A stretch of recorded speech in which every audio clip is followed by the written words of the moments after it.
देशाचे माजी केंद्रीय कृषी मंत्री नामदार शरदचंद्रजी पवार तथा राष्ट्रवादी काँग्रेसचे राष्ट्रीय अध्यक्ष शरदचंद्रजी पवार साहेब यांचा अहिल्यानगर दौरा आयोजित केलेला आहे। या दौऱ्याचं निमित्त आहे माननीय रावसाहेब नाथाजी पाटील म्हस्के पाटील यांचा सहस्र चंद्रदर्शन सोहळा, त्याचबरोबर कैलासवासी नाथाजी पाटील म्हस्के यांचा पुतळा अनावरण या दोन कार्यक्रमाचं आयोजन केलेलं आहे। त्याचबरोबर पुस्तकाचं प्रकाशन सुद्धा या ठिकाणी होणार आहे। या कार्यक्रमाची वेळ आहे सकाळी 10 वाजता। शरदचंद्रजी पवार साहेब अहिल्यानगर दौऱ्यावर येत आहे, तर आपण त्यांचा नियोजित दौरा या संदर्भात या ठिकाणी सुधीरजी म्हस्के पाटील यांच्याशी आपण चर्चा करणार आहोत। हा दौरा नियोजित झालेला आहे, काय कार्यक्रमाचं नियोजन आहे? नमस्कार, माननीय रावसाहेबजी म्हस्के पाटील यांचा सहस्र चंद्रदर्शन कार्यक्रम आहे आणि त्या निमित्ताने आदरणीय साहेब अहिल्यानगरच्या दौऱ्यावर येत आहे। तर आम्ही सर्व साहेबांच्या स्वागतासाठी सगळेजण इथं आतुरतेने वाट पाहत। या कार्यक्रमानिमित्त साहेबांनी 1-2 कार्यक्रम अजून आयोजित केले आहे। तर आदरणीय रावसाहेबजी म्हस्के पाटील यांचे वडील आमचे आजोबा कैलासवासी नाथाजी पाटील म्हस्के यांच्या पुतळ्याचं अनावरण आहे। तसेच भाऊ म्हणजे म्हस्के पाटील साहेब यांच्या पुस्तकाचंही अनावरण इथं करणार आहोत, प्रकाशन होणार आहे।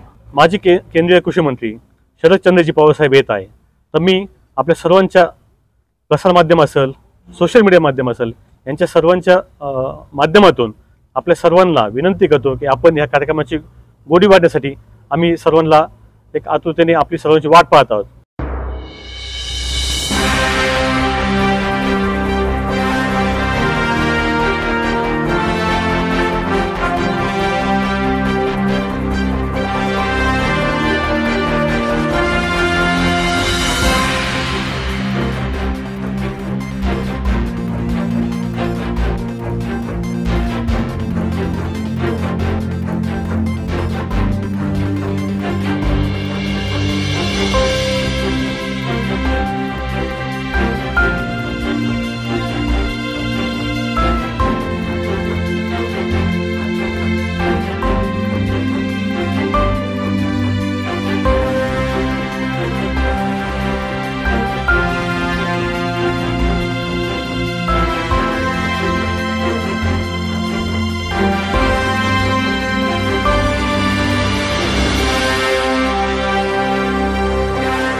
ताज्या बातम्यांसाठी आणि नवनवीन अपडेट्ससाठी SRB न्यूजला सबस्क्राइब करा आणि बेल आयकॉनला प्रेस करा।